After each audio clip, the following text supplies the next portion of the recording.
Boa noite. A palavra de Deus diz que a transformação, na verdade, não acontece no coração do homem, mas a transformação verdadeira acontece na renovação do nosso jeito de pensar. E que a palavra de Deus nos mostre, nos ensine e nos capacite, de fato, a pensar diferente acerca da vida como marido, da vida como esposa, da vida como família, da vida como pais. Transformai-vos pela renovação da vossa mente. Isso é muito mais do que sentir alguma coisa, é muito mais do que experimentar alguma coisa emocional, mas é uma coisa muito inteligente. Renovar os pensamentos. E renovar os pensamentos é obra de Deus, é um processo que não tem começo, tem um começo, aliás, mas ele acontece diariamente na minha vida, na tua vida, quando nós estamos debaixo da palavra de Deus. E eu quero ver quantas Bíblias estão aqui hoje à noite. O celular está valendo também, porque tem muita Bíblia no celular. Então, está valendo o celular também, para você acompanhar. Mas hoje, a primeira coisa que eu vou dar para você é a tarefa até amanhã de manhã. Qual é a tarefa que você vai ter como família até amanhã de manhã, na sua barraca ou lá no hotel? Você vai ter que ler Gênesis 37 até Gênesis 50. Um bom programa para madrugada, ok? Palavra de Deus, gente. Todo tempo, deitar, levantar, né? Não está assim? Brincadeira. Por quê? Porque hoje à noite eu quero trazer alguns ensinos. Primeiro, que Deus colocou na minha vida, eu quero trazer esses ensinos para vocês, acerca da história do José. O José do Egito. O Zé do Egito. E esse José, a história dele começa lá no capítulo 37 de Gênesis, e vai até o final do livro de Gênesis, no capítulo 50. Eu não vou conseguir fazer aqui uma exposição bíblica de todos os detalhes da história, porque daria pregação para um ano inteiro. Mas eu quero hoje à noite ensinar para vocês os 5 P's na vida do José. Os 5 P's na vida do José. O que é esse P? É a letra P. Entendeu? Os 5 P's na vida do José. O José do Egito. E talvez você já ouviu essa história em algum momento. E o que me chama a atenção na Bíblia é que a Bíblia, ela não esconde os dilemas, os conflitos, as crises, o fracasso dos homens de Deus, o fracasso das mulheres de Deus. Não esconde os conflitos de família, as intrigas de família.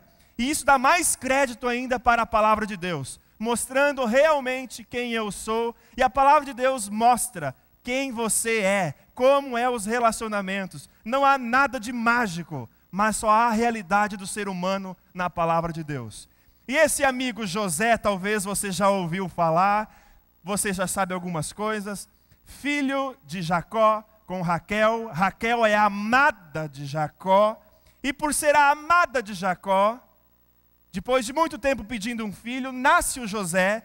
E como é a amada de Jacó a Raquel, junto com as suas outras mulheres, também acaba que o José é o amado do Jacó. O texto bíblico diz que o Jacó amava mais José do que os outros irmãos. José era um pastor de ovelhas, de cabras, um menino de 17 anos. Quem tem filhos de 17 anos? Ele é apenas um adolescente que ocupa do 37 aos 50 capítulos da Bíblia de Gênesis. Um menino, um jovem, cuidador de pastores, é um pastorzinho cuidando de ovelhas, de cabras. Ele tem 11 irmãos. E dá quase a entender que ele é um pouco fofoqueiro também.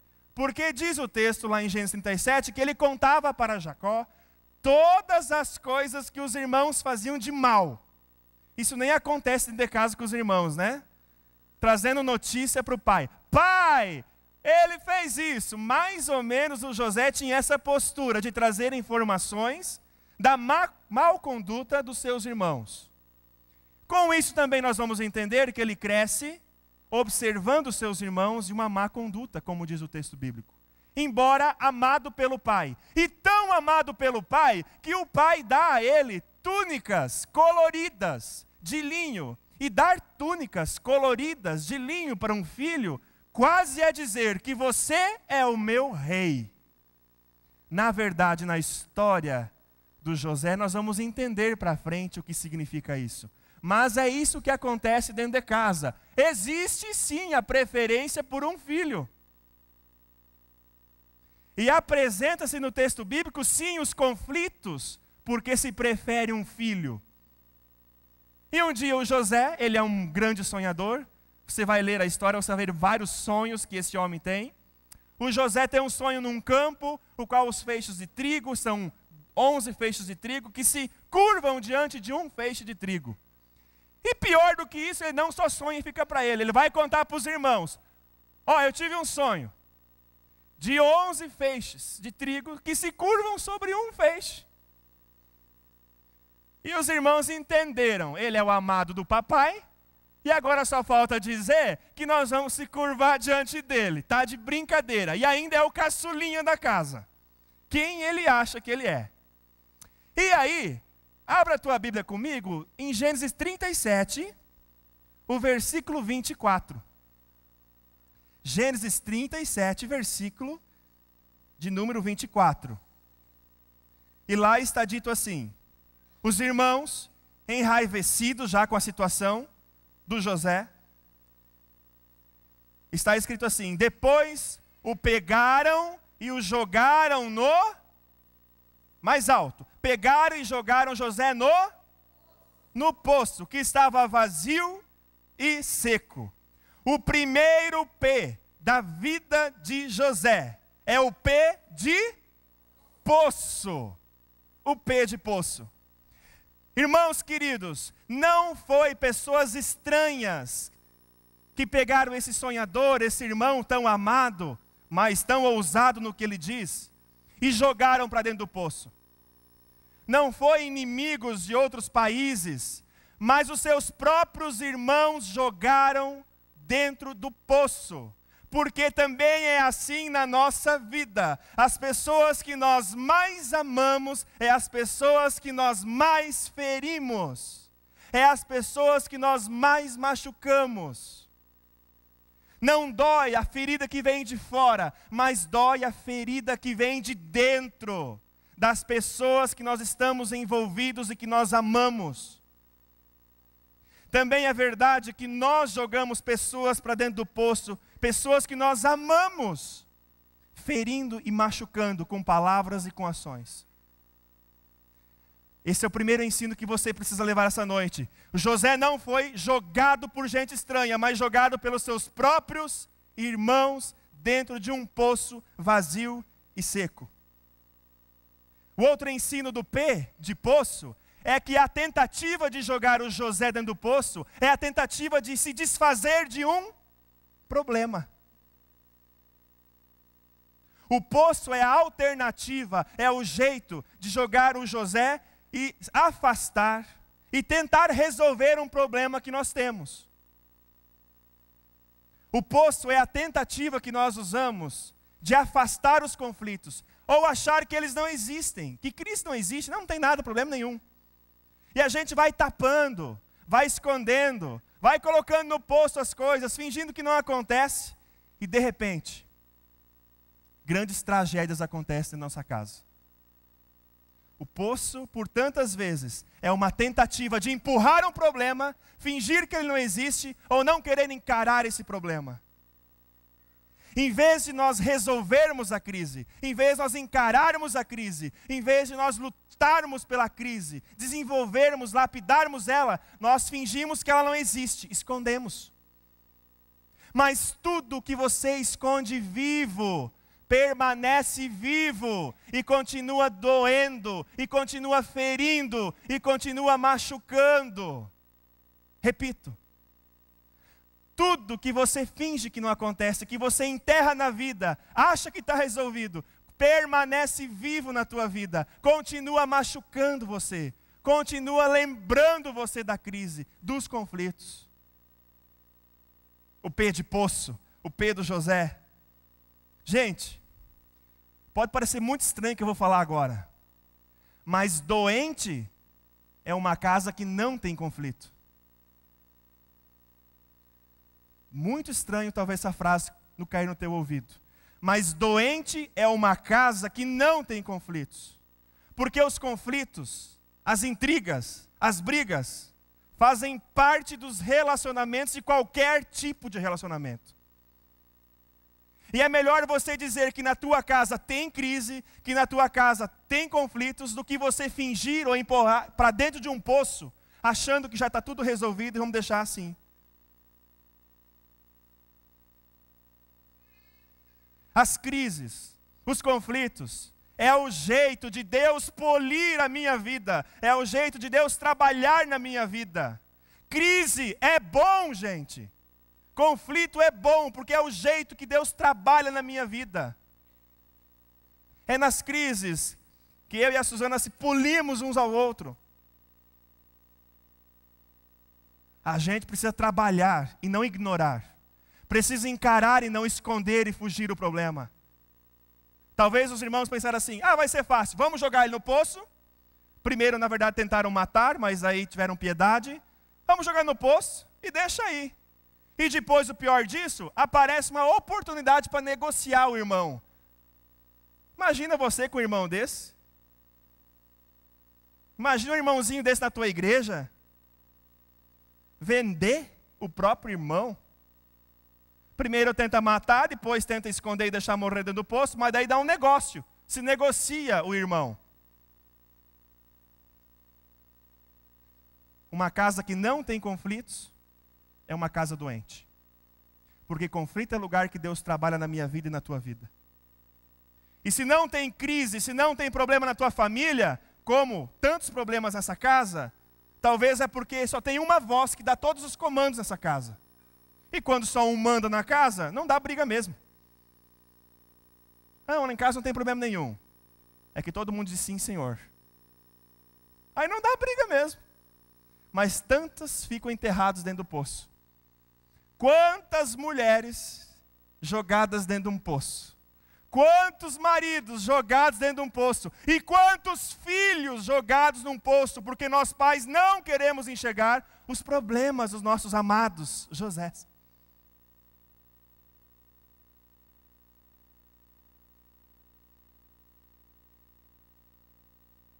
A verdade é que nós não suportamos tensões dentro de casa. Na verdade é que nós nem criamos nossos filhos para enfrentar a crise. Nós não ensinamos nossos filhos a aprender a se frustrar na vida, na verdade, hoje. Nós não ensinamos nossos filhos que vai sim existir conflitos, de todo tipo.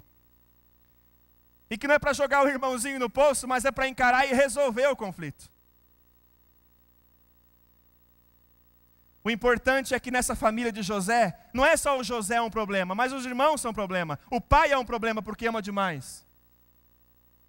E na verdade acontece algo muito maior do que isso, acontece repetições. Jacó é filho de Isaac e de Rebeca. Engraçado que a Rebeca ama mais quem? O Jacó. E o Jacó começa a amar mais a quem?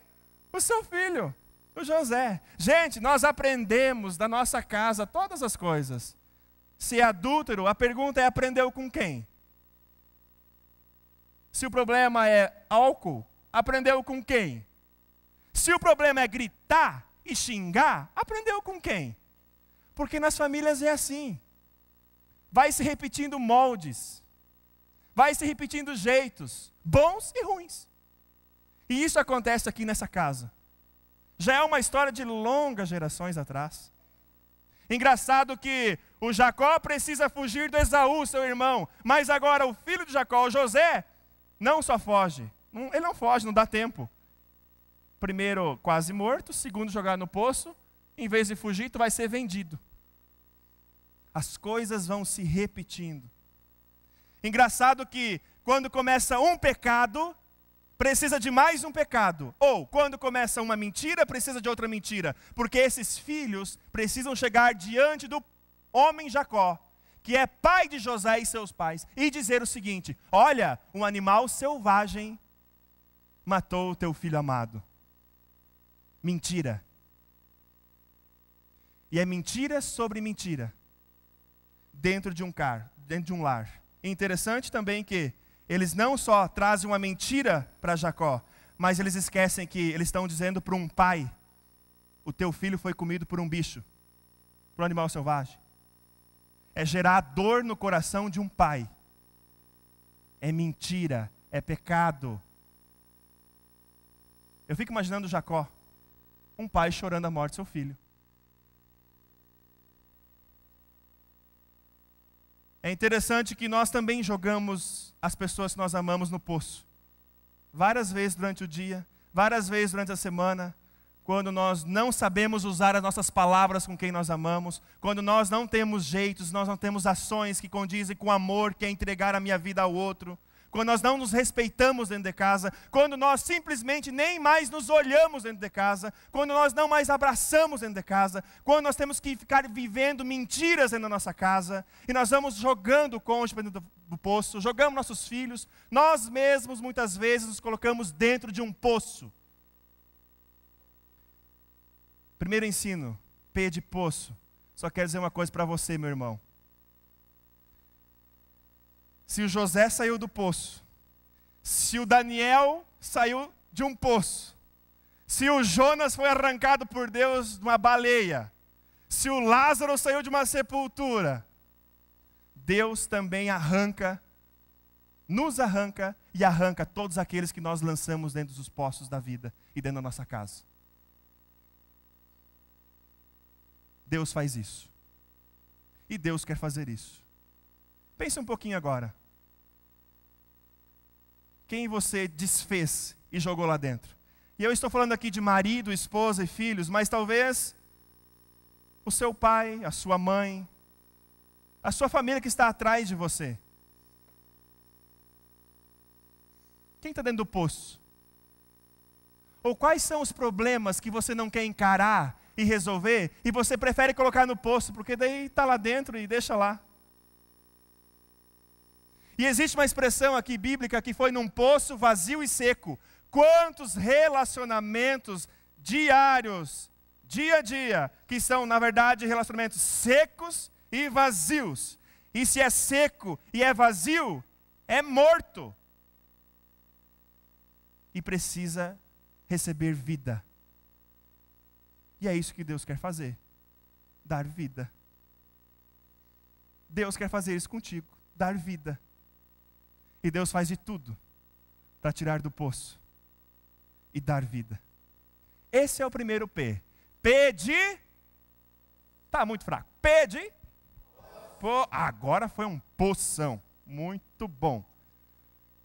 Se você olhar um pouquinho para frente, você vai ver que esse menino, 17 anos, foi vendido por uma caravana que vai para o Egito.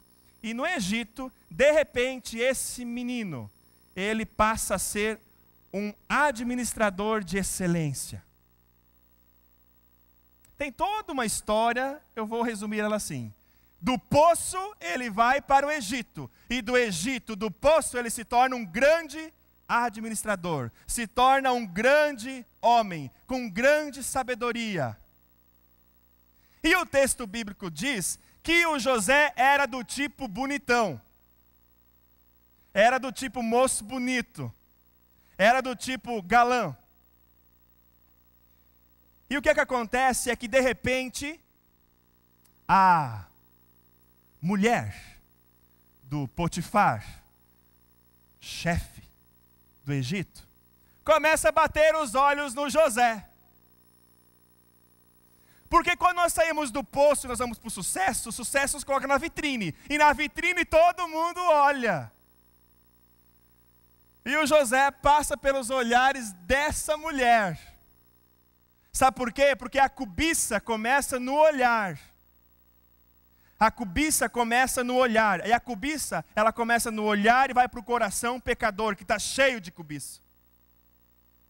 Quando Jesus ensina sobre adultério, Jesus fala, aquele que somente olhar para alguém com impureza, esse já cometeu adultério. E a palavra olhar com cobiça, olhar para alguém com impureza, essa palavrinha significa é olhar premeditado, é pensar, é se fixar, é se alimentar daquilo. Isso já é adultério. Adultério não é somente como lá no texto onde Jesus encontra a mulher adúltera que foi pega no adultério. O adultério acontece antes da cama, acontece no olho e acontece no coração. E é isso que acontece nessa mulher, para cima do José.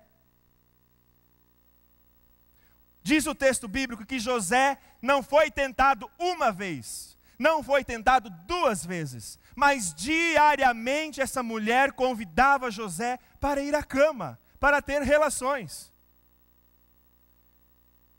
E nós não precisamos ler o texto e o José, José era homem.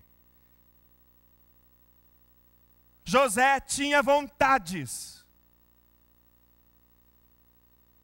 Mas o José não cede à cobiça dessa mulher e José não quebra uma aliança que ele tem com o próprio Deus de fidelidade. Cuidado com o prazer que convida você. Cuidado com o prazer, porque prazer não sustenta nada de nenhum tipo de relacionamento. Na verdade, prazer não se sustenta e prazer não se esgota, porque prazer é ilimitado. Ninguém se satisfaz com prazer. E por tantas vezes nós queremos viver somente relações de prazeres. E são relações que não duram, não se sustentam. Porque prazer não é piso, não é rocha para sobreviver num relacionamento. Cuidado com os convites. Eu e você, casados, nós somos chamados para viver em fidelidade com o nosso cônjuge. Talvez é uma frase repetitiva, talvez é uma frase que você já ouviu 1000 vezes, mas ela precisa sempre de novo ser dita. Você fez um compromisso diante de Deus, você fez um compromisso diante das testemunhas, você fez um compromisso diante dos homens, de andar em fidelidade com o teu cônjuge até o fim, até a morte. E você precisa levar a sério o compromisso que você fez com Deus e com essa mulher e com esse homem. Porque Deus leva a sério o compromisso que Ele fez comigo e o compromisso que Ele fez contigo. Leve a sério a palavra casamento, não brinque de casamento. Não brinque de olhar, não brinque de conversar com mulheres tipo, ou homens tipo de Potifar. É uma tragédia o adultério. E talvez acontece tanto adultério porque nós não falamos mais de fidelidade. E a fidelidade de um homem para uma mulher é a fidelidade de Cristo para a sua igreja. A palavra de Paulo diz: amem as suas esposas como Cristo amou a sua igreja. E amar não é sentir, amar não é uma emoção, mas amar é entregar a minha vida por essa mulher. Até o fim. Dado às mulheres de respeitar e honrar esse marido como líder espiritual da sua casa. De potencializar esse homem, de olhar para esse homem. Não brinque de casamento. Casamento é sério. Leva a sério o compromisso que Deus fez com você, na aliança que você carrega nos teus dedos. Mas essa é só brilho. De fato, importa a aliança que você carrega no coração com o teu cônjuge e que se expressa em palavras e em gestos diariamente. Maridos, fidelidade de proteção, de cuidado, de zelo. Cuidado com o que você olha, cuidado onde os teus olhos estão. Presta atenção onde os teus olhos circulam. A palavra de Provérbios diz que um homem fora de casa é como um passarinho fora do ninho. E um passarinho fora do ninho deixa o ninho vulnerável. E o inimigo entra, o terceiro entra. As oportunidades aparecem.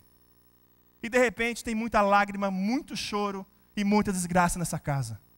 Lembre, tudo começa com o olhar. Aliás, os últimos índices de adultério, de infidelidade, começam com teclas. Por exemplo, no Facebook. O casamento não está bem, aí ele conhece alguém no Facebook, estudou com ele, se encontra, e de repente, troca de WhatsApp. encontros de amigos com amigos.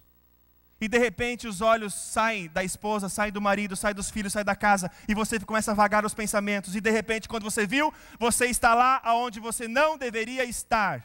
Homens, preste atenção naquilo que você olha. Mulher, preste atenção onde seus olhos e seus ouvidos estão.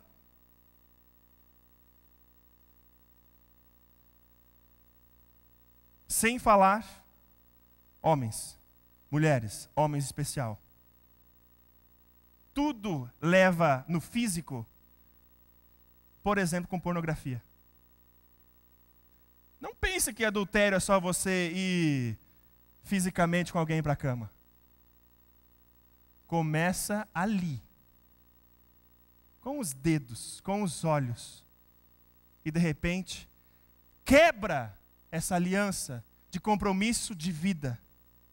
Talvez nós achamos que adultério tem a ver só com a esfera pessoal. Eu e minha esposa e eu, como pais, com os filhos. Mas o que José ensina não é isso. O José diz o seguinte: por acaso eu vou pecar contra Deus? Essa é a resposta de José para a proposta dessa mulher.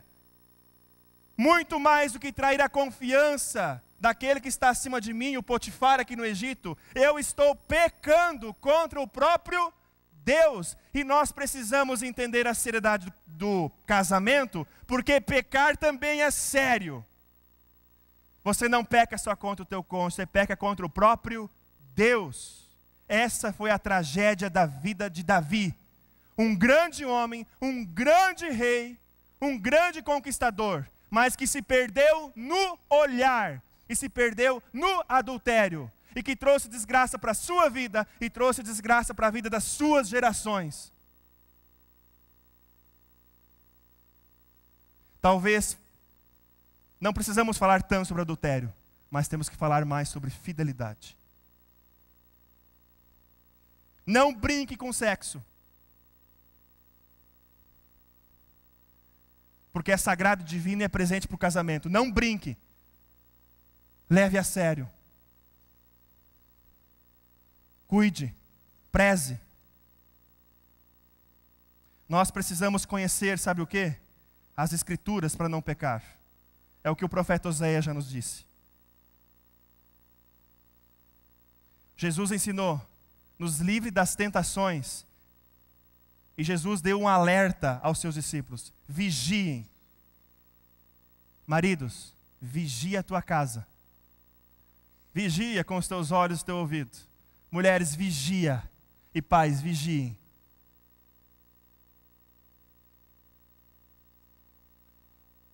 Precisamos nos proteger debaixo das mãos de Deus. Precisamos nos proteger debaixo da palavra de Deus. Aliás, qual é o lugar da palavra de Deus na tua casa? E se essa palavra não está na sua casa, eu vou dizer para você que você é uma casa bem vulnerável, bem fraca, que de repente pode acontecer grandes tragédias. Qual é o lugar da Bíblia no teu casamento? Qual é o lugar da Bíblia com os teus filhos? Não brinque com o pecado. E a lição aqui do P de provação. Pode passar o slide. P de provação. É que o José faz uma coisa, diz o relato bíblico. O José não negocia. O José não conversa com essa mulher. O José não vai dar agora, mas talvez amanhã. Existe uma palavrinha que está em todas as traduções na nossa língua. E é a palavrinha que resume a atitude de homem desse José. De compromisso, um homem de compromisso, de responsabilidade, um homem sério e um homem que tem um compromisso com Deus. Diz o texto que quando ela provocava, chegou um dia que ela pegou ele, arrancou as roupas dele, e ele não falou nada. Ele fez uma coisa: fugiu. Não fique conversando, brincando com aquilo que precisa ser, tomar atitude e fugir. Eu acho José um grande exemplo de como ser homem. Talvez lá fora vão dizer assim, banana, frouxo.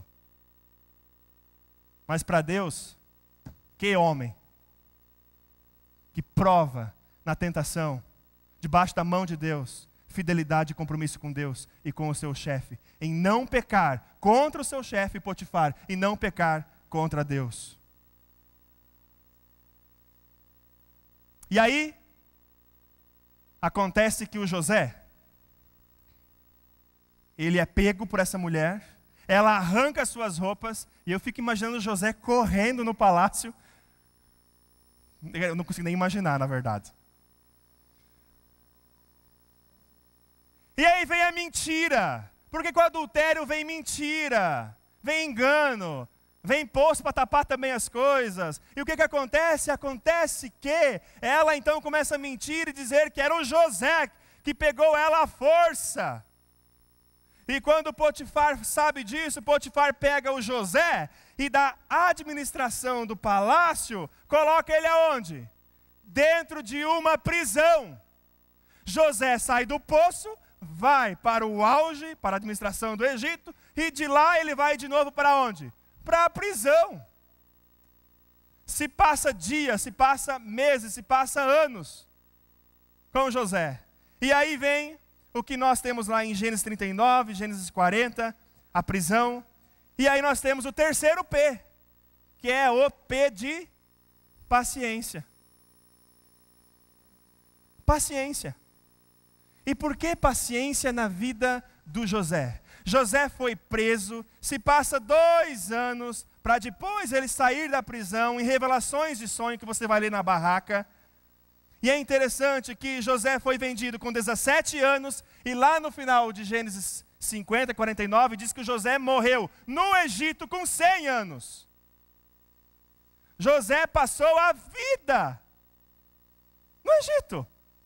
E ele passou a vida do Egito vivendo desde o poço, indo para a administração, indo para a prisão, e muito mais do que isso, diz o relato bíblico que o Egito enfrenta tempo de fome e existe tempo de abundância.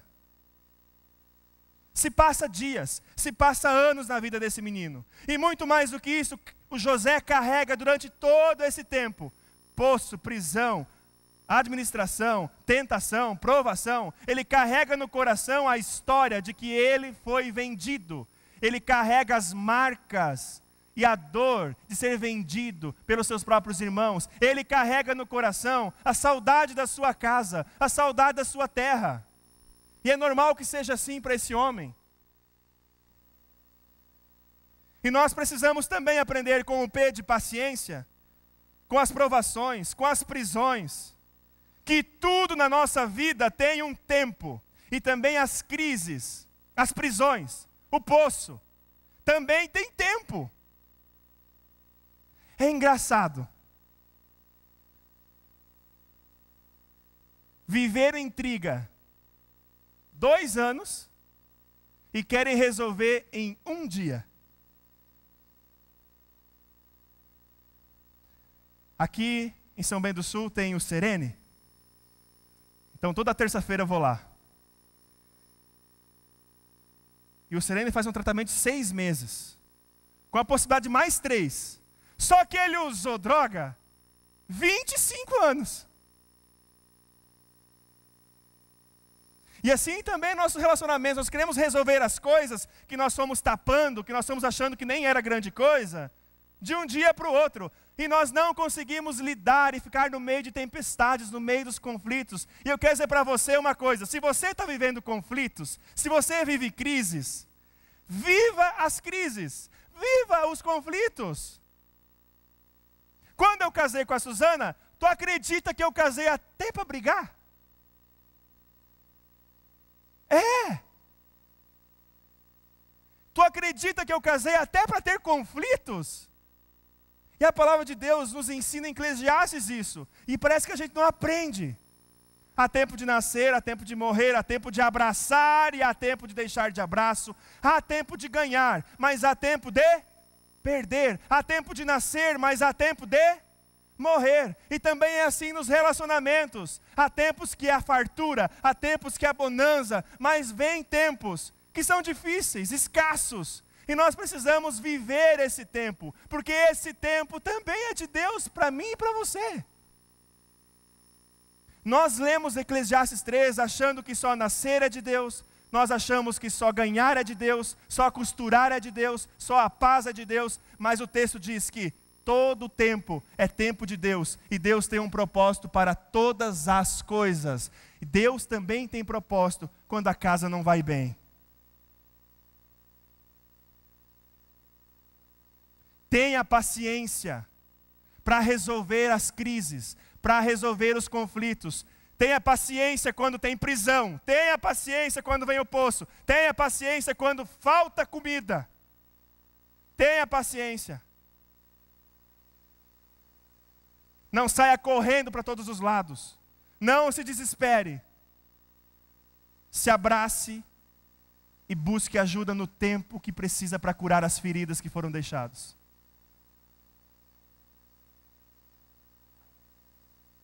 Eu acredito sim que Deus escreve certo, e até por meio de linhas tortas. Eu acredito que Deus sempre escreve certo. No meio da nossa bagunça, no meio da nossa casa, Deus vai fazendo a sua vontade, Deus vai fazendo a sua obra, Deus vai juntando os cacos, Deus vai colando, Deus vai amassando. Nós não podemos apressar o processo de Deus. Grave isso.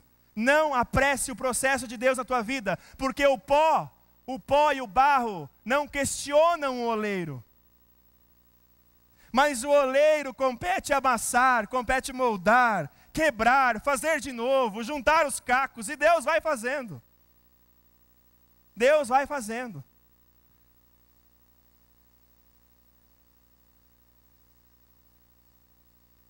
Para termos tempos de bonança, nós precisamos sim passar por tempos, muitas vezes, de escassez. O Jó, tenha a paciência de Jó, não é a frase que a gente usa? E o Jó foi mais ou menos assim. O diabo se apresenta para Deus e diz o seguinte: eu posso provar o Jó, porque ele só caminha contigo porque tu dás os bens para ele, os bens materiais. E aí Deus diz: então tá bom, pode tocar a vida do Jó, só não pode tirar a vida dele. E aí a primeira teoria dele é essa: é os bens que fazem o Jó continuar com Deus. E vai o diabo e arranca todos os bens do homem mais próspero do Oriente. E o Jó continua com Deus. O diabo vai para a segunda tese dele: ah, o Jó só continua contigo, Deus, porque ele tem família. Então tá bom, Jó, tira a família. Então tá bom, o diabo, tira a família do Jó. E lá vai o diabo e arranca a família do Jó. E o Jó continua com Deus. E vem a terceira tese do diabo: bom, eu tirei a riqueza, os bens, tirei a família, sobrou o quê? Vou tirar a saúde do Jó. E o homem sem bens, o homem sem saúde, e um homem sem família, continua com... E se passa 42 capítulos. E aí Deus vem e restaura a vida dele. 42 capítulos você lê rapidinho, mas na vida do Jó, foi tempo, foi dor, foi difícil. Mas para chegar na restauração precisou passar por quebra, por amassos de Deus, por choro, por lágrima, por dores terríveis. Dá tempo para Deus, porque o tempo é de Deus. Deixa Deus fazer o processo na tua casa e na tua vida. Eu gosto muito do Salmo 126 e lá aparece a palavra restauração. Quando o Senhor restaurou, nós ficamos como quem sonha. E diz o seguinte: nós podemos até semear chorando. E o semear, se for chorando, vale a pena, porque está semeando. Mas não vai ser a vida inteira semear e chorar. Vai vir no amanhecer do dia, nós vamos voltar com os feixes nos braços da colheita e com um grande sorriso no rosto. Porque a vida é assim. É assim que acontece. E é assim que Deus faz. Dei tempo ao tempo. Em Gênesis 39 há um detalhe importante, também se repete em vários outros capítulos, até o capítulo 50, que é o próximo P. Por favor. Diz o relato bíblico, mais de uma vez, que José era um homem próspero. diz o relato bíblico, tudo que José colocava a mão dentro do Egito, na administração, na confiança que ele tinha, prosperava. Tudo que José colocava a mão era sinal de bênção, se reproduzia, aumentava. Prosperidade não é o que você ouve por aí.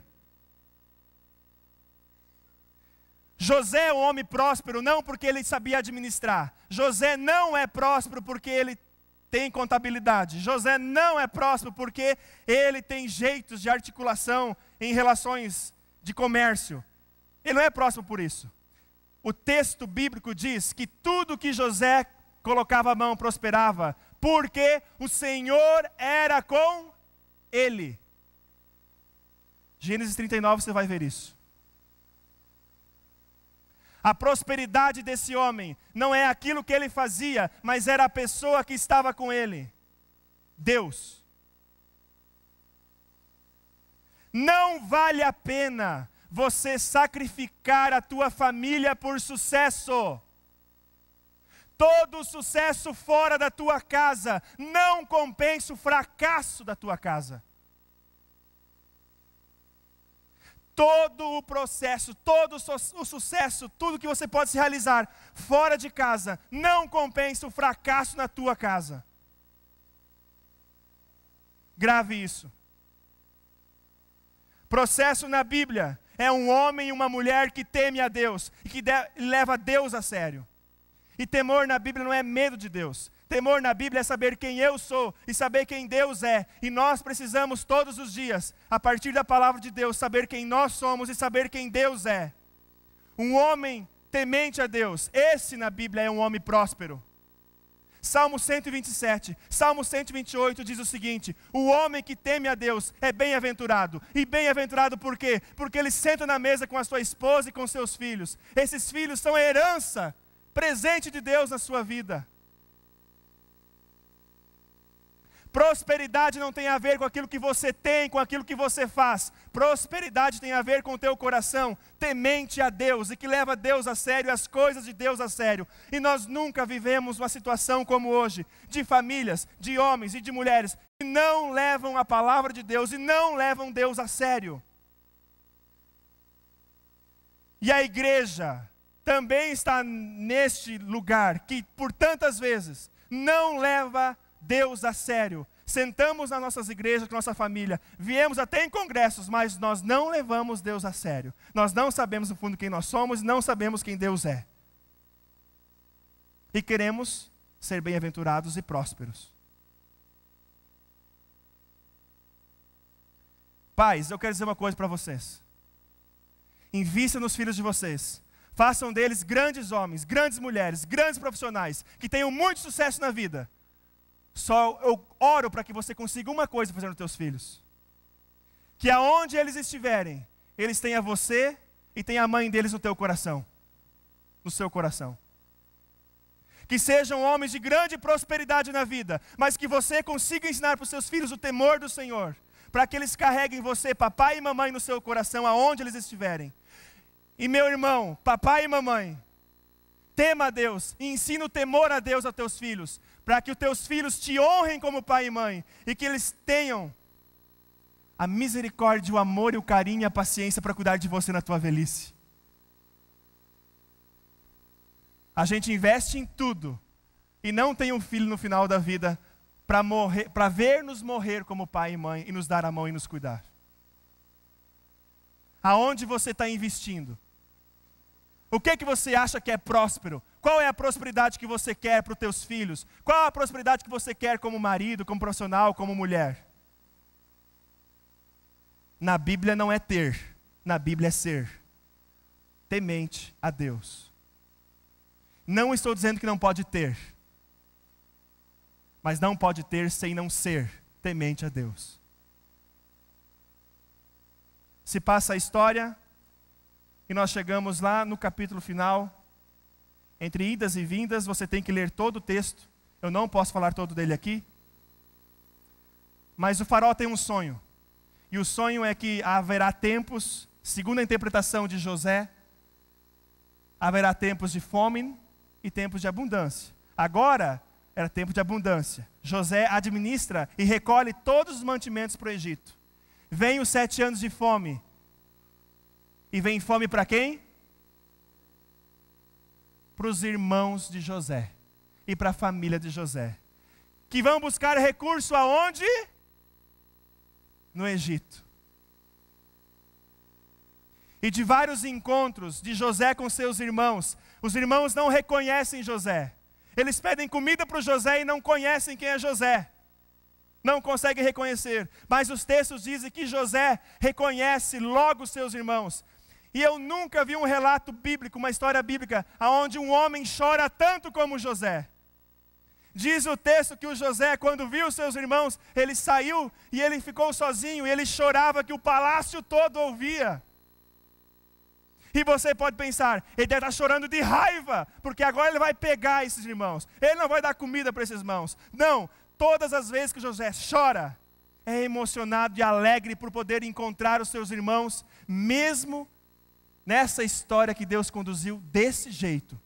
Uma história totalmente bagunçada, de altos e baixos, que Deus vai conduzindo e se apresenta agora no final. Os irmãos novamente na frente do José. E aí vem a última palavra. O último P. Qual é? Perdão.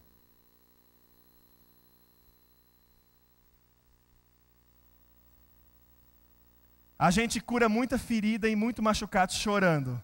Aprenda isso com José. Homem chora. Sim. E chorar é lavar a alma. Chorar é tirar a ferida para fora. E por isso talvez José, tantas vezes ele sai e ele vem diante dos seus irmãos para chorar. Para ter forças para encarar esses irmãos agora. Ele sai para chorar, para poder voltar para os irmãos. E eu quero falar para você que não existe feridas e não existe machucados, mesmo de poços profundos, mesmo de grandes prisões, mesmo de tempo de escassez, mesmo em conflitos, mesmo em crises, que não é possível ser restaurado, porque Deus deu a possibilidade para mim e você liberar perdão um para o outro, assim como Deus liberou perdão para mim e para você. Todas as vezes que você não perdoa alguém, e esse alguém é o mais próximo que você tem, é o teu marido, é a tua esposa, é os teus filhos. Você está se colocando no lugar de Deus. Mas se o próprio Deus nos perdoou a mim, quem sou eu para não liberar perdão para a pessoa que eu tenho um compromisso, para a pessoa que eu tenho responsabilidade, para com a pessoa que eu tenho uma aliança? Sabe o que é casamento?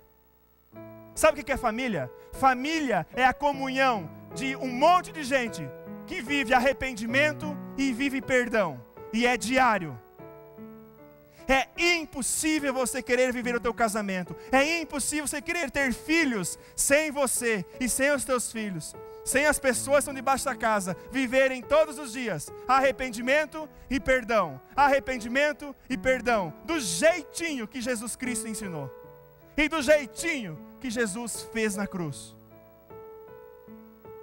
Aonde não existe perdão, não existe possibilidade de paz e de vida.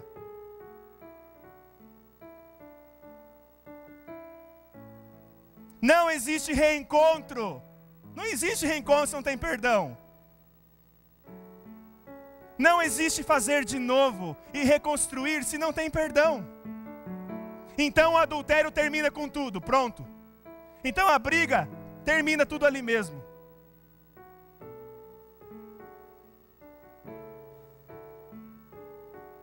É impossível você viver relacionamentos sem perdão.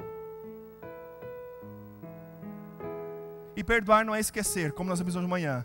Se você acha que é esquecer, você está pedindo Alzheimer para você.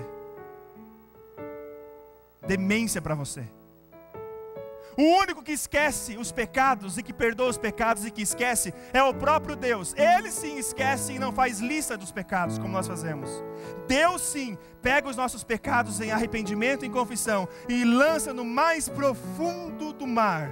E a pressão lá é tão grande que dissolve todo aquele pecado e Deus já não se lembra mais. Mas eu lembro sim quando a Suzana me magoou. Eu lembro sim quando nós discutimos. Eu lembro sim quando eu machuquei a Suzana. Só que eu só lembro de uma coisa que um dia doeu. E hoje, que bom que nós podemos continuar juntos. E sabe por que é bom não esquecer? Porque ajuda a não repetir.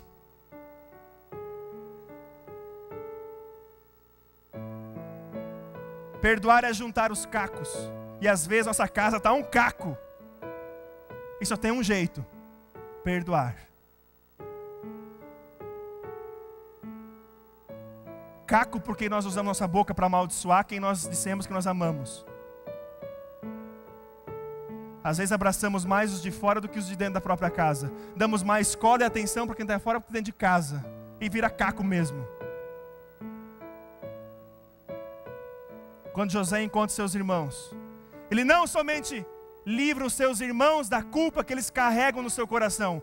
Você não pense que esses irmãos ficaram em paz durante todos esses anos. Não ficaram em paz. Mas quando José decide perdoar os seus irmãos, ele libera paz, libera tranquilidade, libera vida para esses irmãos. Agora eles podem ir em paz na vida. E também o José pode ir em paz. E é assim a troca. Perdão é dizer, vai em paz. Tu está perdoado? Fica em paz. Quem não perdoa, vive sabe aonde? No poço. Porque se o José não perdoasse seus irmãos, seria uma vida inteira só pensando na tragédia do poço. Mas porque José caminhou diante de Deus, com compromisso com Deus, ele passa pelo poço que os próprios irmãos colocaram ele. Ele passa por prisão sendo verdadeiro e não cedendo às tentações. Um bom administrador, um homem próspero. E ele chega no auge. O auge da vida de José é esse. É o perdão. E eu quero que você fique de pé agora.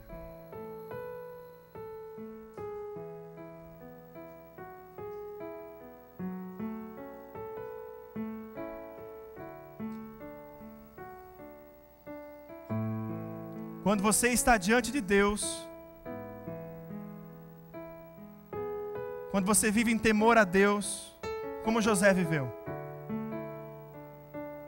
Lá no finalzinho de Gênesis vai dizer assim, o José dizendo para os irmãos, é verdade que vocês planejaram aquela maldade contra mim, mas Deus mudou o mal em bem para fazer o que hoje estamos vendo, e isso é salvar a vida de muita gente. José diz o seguinte, é verdade que vocês planejaram o mal contra mim, mas Deus mudou o mal em bem. Para que hoje, o que nós estamos vendo é isso, é salvar e salvar muita gente. E essa palavra não ficou em Gênesis, não ficou naquele ano. Essa palavra é a mesma palavra que é para mim e para você hoje.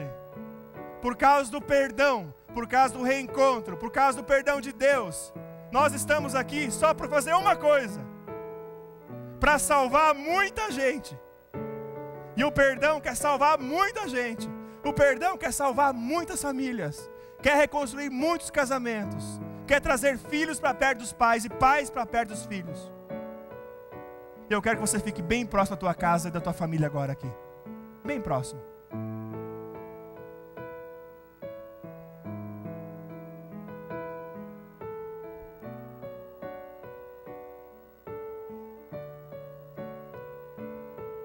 O que falta perdoar?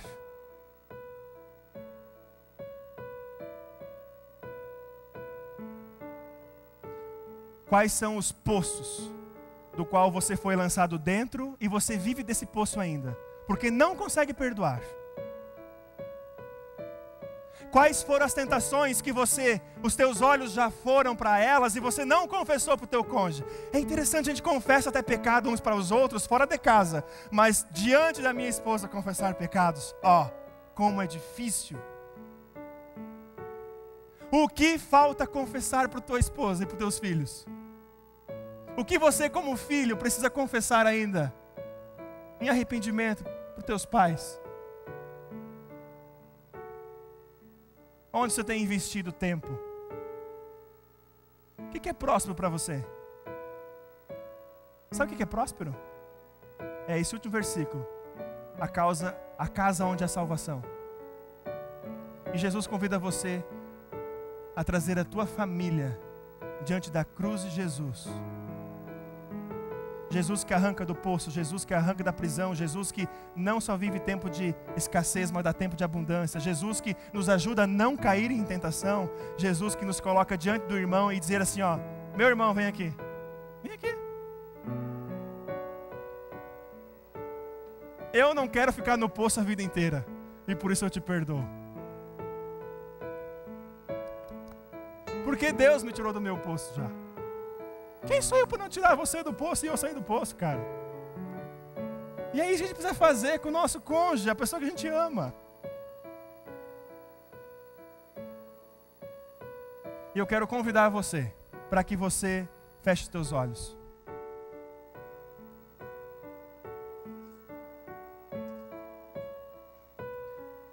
Fique de olho fechado e eu quero que você levante a mão. Quem aqui realmente está com o coração diante de Deus e está dizendo assim, Deus, eu preciso do teu perdão e eu preciso perdoar. E a salvação que houve na casa do José precisa acontecer na minha vida e na minha casa. E se você tem o desejo de trazer a tua casa na presença de Deus, eu queria que você erguesse sua mão. Aquele que tem esse desejo, que não colocou a sua casa diante de Deus ainda. Aquele que ainda não entendeu exatamente o que é viver o perdão.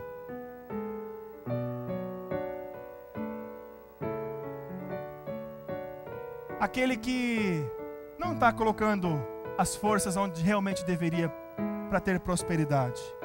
Homens, será que realmente nós tememos a Deus, levamos Deus a sério? Mulheres, levamos Deus a sério? Eu quero dizer para você, se você está aqui, confessando os teus pecados na mente e no coração para Deus, Deus é fiel e justo para te perdoar e dizer assim, ó, saia desse poço, você vai em paz, e vá em paz para a tua casa.